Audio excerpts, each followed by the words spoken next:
Minibüsün arabası tamam mı?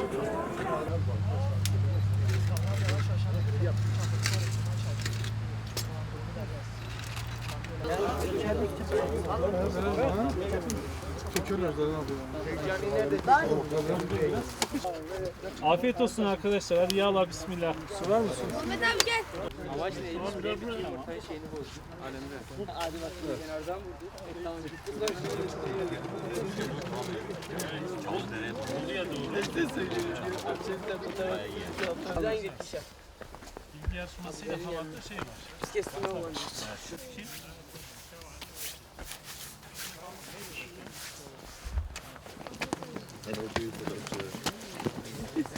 Haydi bacı.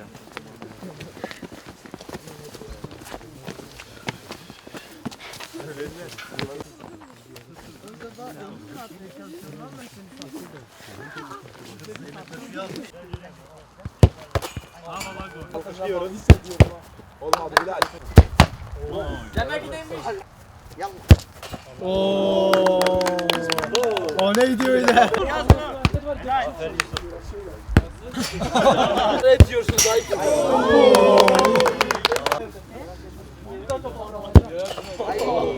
Daha gidecek. Ay yavaş be. That's good.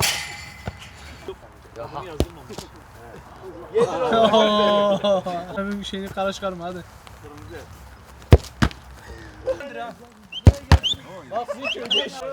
Ya Allah! Oturan abi.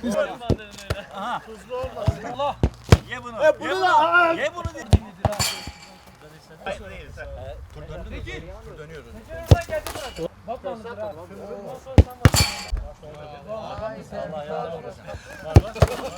Sessizlik.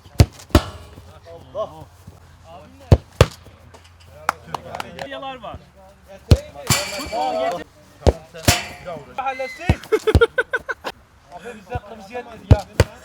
Hocam öyle bir şey yok ki kırmızı. Helal olsun be. Helal olsun. Kırmızı yetmedi. Geldi tut. Allah. Muhammed bu ne? Haberin olsun.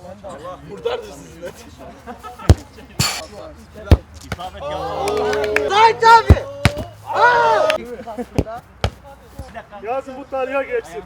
İşte benim başkanım.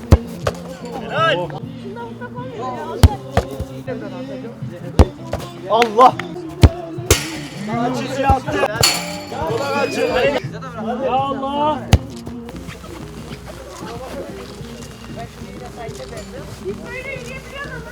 Tebrik ediyorum. Kaleciye bir şey yok mu? Mansiyon falan yok mu? Vallahi ya kaleci bir şey yok. Tebrik ederim beyefendi. Buraya bak. Yalnız çuval 5 tane daha. Başkanım.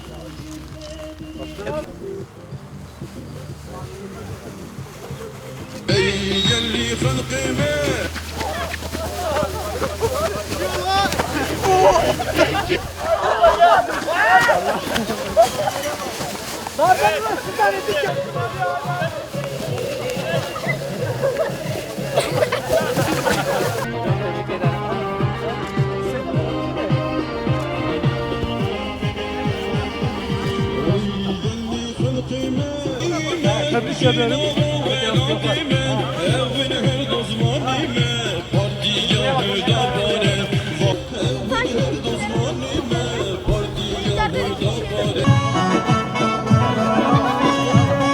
Vay be. Adaletin hüdapar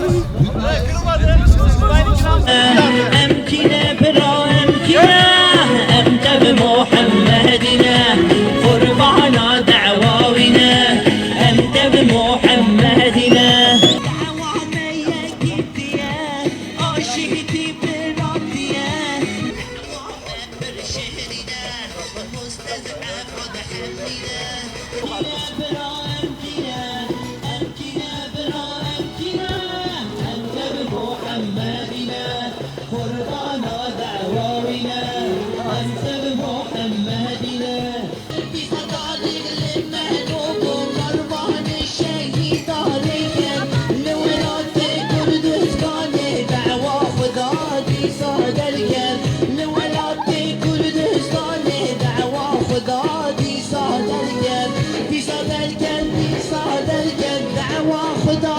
ديسا درگن ديسا درگن ديسا درگن دعوة الله ديسا درگن لولاد كردستان دعوة خدا ديسا درگن لولاد تركيا دعوة خدا ديسا درگن. Lan görmedi o film görmedi. Ya kale ya şahar olacak. İkisi de bir olacak. Ben bir şey almak istemiyorum başka. Belki de yemesinden yeter. Ne yendi öğreneceksin bu işi. Başkanıma yardım et.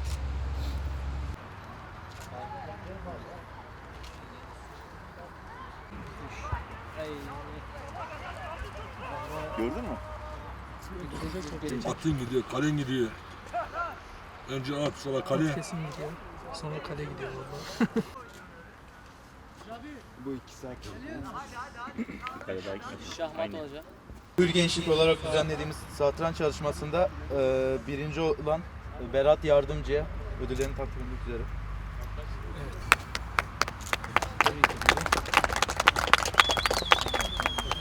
İkinci Muhammed Beşir Koyuncu.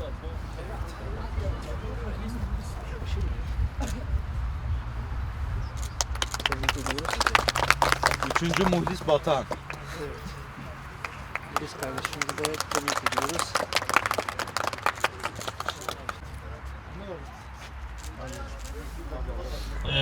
Kararınızı kağıda yazacaksınız. Birebir %90 oranında doğru ise kabul edilecek. Hür Dava Partisi ne zaman kurulmuştur? A. 19 Kasım 2012 B.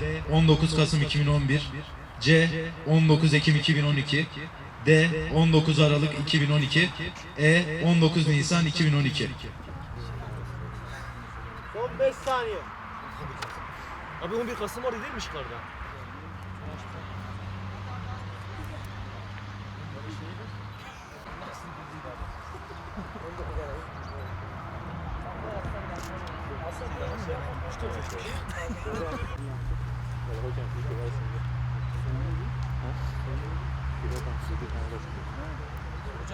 Hüdapar 3. Genel Başkanı kimdir?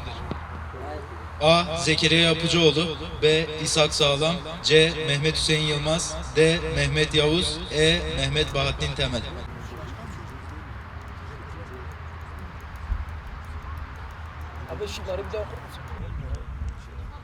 Hür Dava Partisi 25 Ekim 2021 tarihli gündem değerlendirmesinde hangi konuya yer verilmemiştir? A. Nafaka B. Afganistan meselesi C.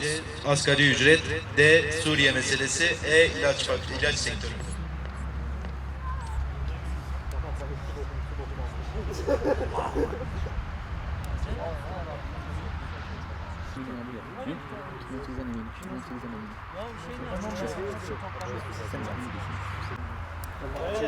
Allah'a emanet.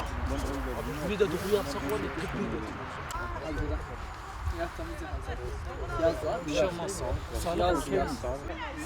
Bu seçim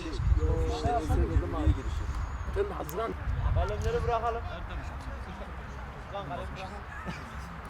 toplum yapısının şeklini, gelişimini ve değişimini inceleyen bilimsel metot ve araştırma teknikleri kullanarak toplum yapısında meydana gelen olayları yorumlayan, teoriler geliştiren ve kendi kavramları ile kanunlara ulaşan bilim dalına ne denir? Astroloji.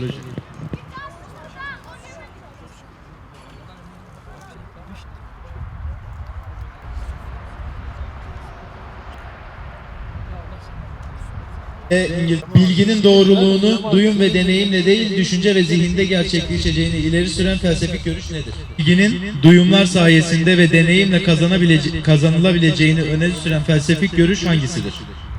A. Materyalizm B. Empirizm C. Skeptizm D. Hedonizm E. İdealizm.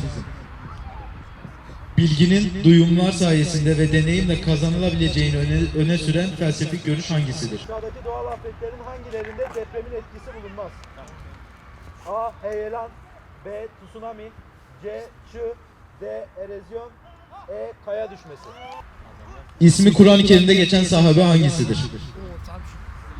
A. Zeyd bin Hattab B. Zeyd bin Erkam C. Zeyd bin Harise D. Zeyd bin Sabit E. Zeyd bin Suhan.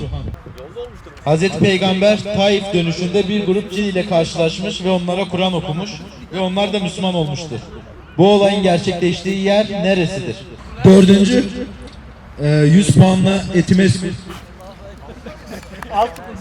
Üçüncü, 140 puanla Cebeci.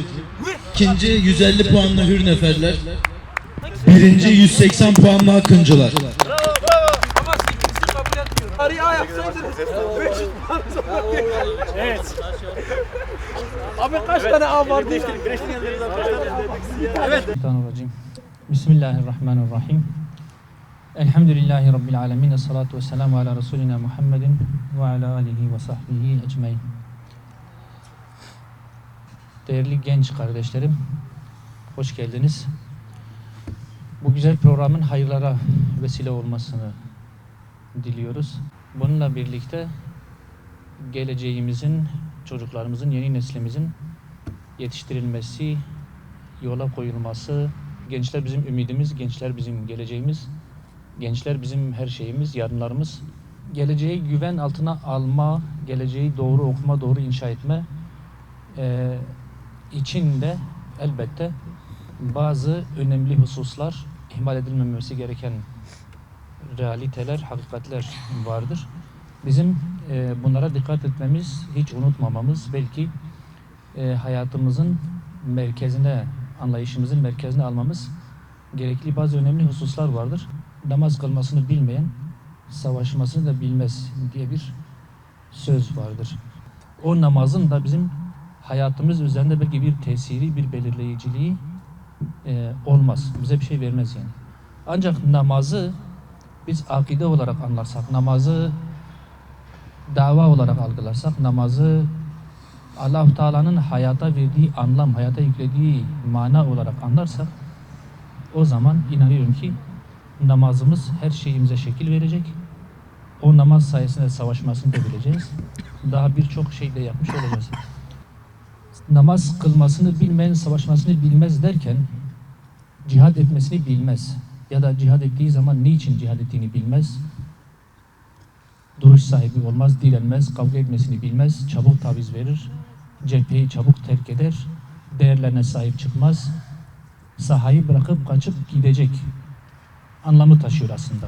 Gerçekten akidesi sağlam olmayan, niçin savaştığını bilmeyen, hayatın manasının Allah-u Teala'nın dinini hakim kılmak ya da Allah-u Teala'yı razı etmek olduğunu bilmeyen birisinin Allah için, o dava için savaşması da mümkün değil. Şimdi bunu genele yaymak lazım. Sadece belki bu söz savaş için söylemişler ama aslında sadece savaş için söz konusu olan bir şey değil. Emin olun, namaz kılmasını bilmeyen insan siyaset yapmasını bilmez. Emin olun, namaz kılmasını bilmeyen insan üniversite okumasını bilmez.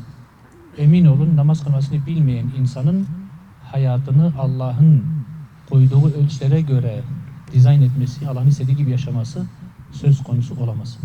Dünyanın geldiği nokta, hele hele Türkiye'nin geldiği nokta itibarıyla Türkiye'deki kaygan siyaset zemini, tehlikeli siyaset zemini, Türkiye'deki kirli oyunlar, siyaset algısı, dalavereler, ahlaksızlıklar, rüşvetler, yolsuzluklar, duruşu, değerleri, erdemleri tamamen alıp götüren siyaset anlayışını bir kenara koyduğumuz zaman düşünün ki namaz kılmasını bilmeyen bir yapı, bir insan böyle bir sahada siyaset yapacak. Düşünün ki siyaset, Allah için siyaset yapmanın ne anlama geldiğini bilmeyen bir insan ya da bir yapı böyle kirli bir alanda siyaset yapacak. Bu nasıl bir duruş ortaya koyabilecek? Nasıl sağlam kalabilecek? Nasıl ilkelerini koruyabilecek? Nasıl bir dava misyonuyla hareket edebilecek? Eğer namaz kılmasını bilmiyorsa, yani hayatın Allah'a ait olduğunu, hayattaki her şeyin Allah'ın koyduğu ölçülere göre olmasını bilmeyen bir insanın siyaset sahasında ayakta kalması mümkün değil. Çünkü orada biraz önce de ifade ettim, her türlü ahlaksızlık var, her türlü yolsuzluk var, her türlü hırsızlık var, her türlü makam, mevki, şan, şöhret var. Bunların hepsi de aklı, fikri, duruşu sarhoş eden, insanı alıp götüren şeylerdir. Bir dava perspektifi olmasa, bir davayı siyaset sahasında temsil ettiğini unutursa, en azından Allah-u Teala'nın ya da İslam dininin sorunlara, meselelere, topluma, hayata bakış açısını siyaset üzerinden vermesi gerektiğini bilmese, bu insanın siyaset sahasında ayakta kalması mümkün değildir. Müslüman gençlerin, aileleri Müslüman olan, üzerlerinde bir misyon olan, bir dava anlayışıyla hareket eden, onun için okuyan, bu davası için bir yerlere gelip de ileride davasına sahip çıkacak, ileride davasının temellerini oturtacak, ileride davasının en önemli saç ayaklarından birisi olabilecek bir misyonla, böyle bir eğitim sistemi içerisinde okuyan bir insan eğer namaz kılmasını bilmiyorsa emin olun okuyamaz. Ayakta kalamaz. Orada öğretilen seküler müfredat içerisinde, orada okutulan değerler içerisinde kendisine kaybolup gidecek. O sistemin çarklarının birer hizmetçisi olacak ve kendisinden fersah fersah uzaklaşacaktır. Şimdi dolayısıyla aslında namaz kılmak, namaz kılmayı bilmek Allah-u Teala'yı tanımaktır. Allah-u Teala'yı bilmektir. Allah-u Teala'nın hayata koyduğu manayı hakkıyla kavrayabilmektir. Bizim aslında en önemli misyonumuz namazı ikame etmektir. Sizin de bizim de, partilerin de, STK'ların da, tarikatların da, cemaatlerin de aslında en büyük misyonu namazı hayatta tutmak, ayakta tutmak, insanları namaz ile ayakta tutmak, namazı ikame etmektir. Yani biz namaz kıldığımız zaman Allah'ı tazim ediyoruz. Sadece Allah'a kulluk edeceğimizi ifade ediyoruz. Bütün günahlardan uzaklaşacağımızı, hayatımızın tamamında günahlardan uzaklaşacağımızı, münkerler ile aramıza mesafe koyacağımızı ifade ediyoruz. Eti mesgut. Allahu Ekber. Allahu Ekber. Allahu Ekber. Ne oluyor sana? Çekin. Abi. Çek abi. Hadi başarabilirsiniz. Allahu Ekber. Abi bir sürü inşallah. Tamam bitti. Allahu Ekber. Çek. Abi çek abi. Abi çek. Abi çek. Allahu Ekber. Hadi çek. Çek abi.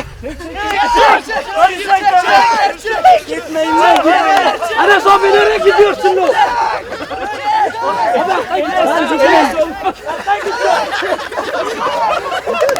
Tamamdır. Nasıl? Hala muhalefet ediyor.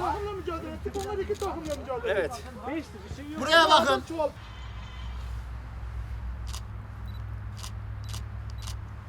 Tamam. Allah hepinizden razı olsun. Cümlemiz. Gelecek